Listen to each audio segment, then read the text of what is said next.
Morning, guys. Hey, how you doing? Good morning. Happy Ha- Monday. Happy Monday. That's it. Happy sunny in Baltimore Monday. Yeah, getting a high of like 65 today. I Yeah, some know. people would say that we have an extra hour of light to come in the day after daylight savings time. You could say that. It's just they shift the hour of It's just light. a different time of day. That's it. I know. Could Uh, also say you get an extra hour of needing lots of caffeine that's true. That's true. because everyone gets pretty tired after this shift. I'm a Yep, subscriber. there you go. That's right. So what's a good topic for our discussion today? Well, it is tax season, and I think back to the Tax Cuts and Jobs Act of 2017, which had an important uh, provision that applied for small business owners, which was the section 199A, I believe, for the qualified business income deduction. Mm-hmm. And so for certain business owners that are either, an S corp or um, LLC, sole proprietorship, if you have this pass through business income, you are allowed to get a deduction of about 20% of what that income is coming from there. So it's pretty 20% of your income is a pretty substantial from a percentage basis. And it matters what your total income is, not just your income from the business. But if you are a single filer and for 2024, if you have income underneath of or below $191,950 up to $241,950, you could qualify for a percentage of this qualified business income deduction. And then if you're a joint filer, that's 383,900 or 483,900.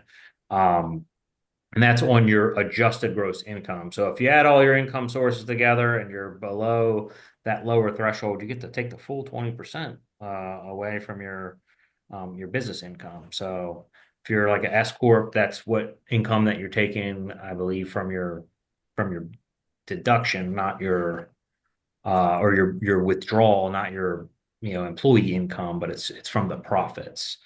That's all Right. Usually together. with the K1. Yes. And so it's a great tax benefit because you're only paying tax on 80% of the income from the business, which is really good. It does, though, create somewhat of a problem um, if you're making pre-tax retirement contributions. Say if you had like a SEP IRA and you're trying to make a SEP contribution on as employer on a pre-tax contribution, basically anything that you contribute to your retirement account reduces the total level of income that you have, and then which further reduces that QBI deduction. So if you have $100,000, you put a $20,000 SEP contribution. Now you're getting QBI deduction on 80,000, not the full 100. So your total deductions are better. But I think that the QBI deduction is better altogether because it means that you're never paying tax on that money in the future. It's you get the deduction. If you get a deduction in the current year for making a deferred retirement contribution, but then when you take the money out, then you pay tax on it. So I think that a solo K plan versus the SEP IRA and making Roth contributions it may be a better way to maximize that Section 199A deduction.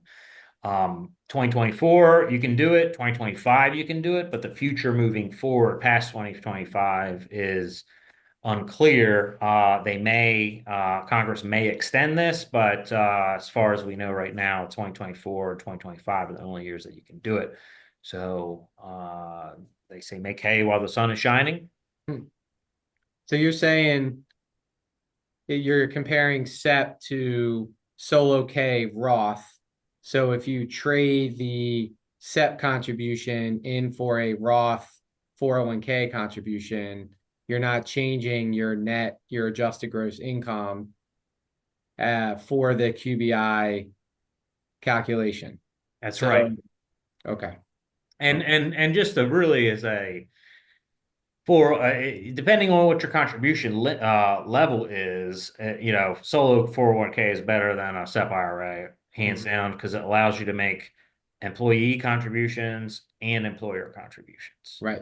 So with the SEP, you're going to be limited to 25% of your income on the employer contribution. Same deal for the 401k, but you can also make an employee contribution, up to the limit. And then if the plan allows for voluntary after-tax contributions, those aren't subject to any limit, except for the 415 total plan limit, which is $69,000 for 2024. I think 70,000 for 2025. So Right.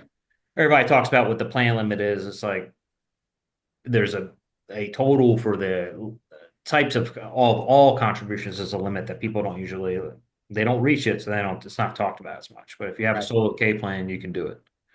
Right. Well, this is just another instance of you got to make sure you're looking at all the different variables. There's a bunch involved with a lot of these recommendations or opportunities. So making sure you're looking at every avenue and then figuring out with your advisors what is going to be best for your situation. So thanks for going through that, Skyler. Yeah. Hey, man. All righty. Well, we'll see you all on the next filming. All right. Sounds good. Have a good week, guys. All right. Have See a you good guys. weekend or week.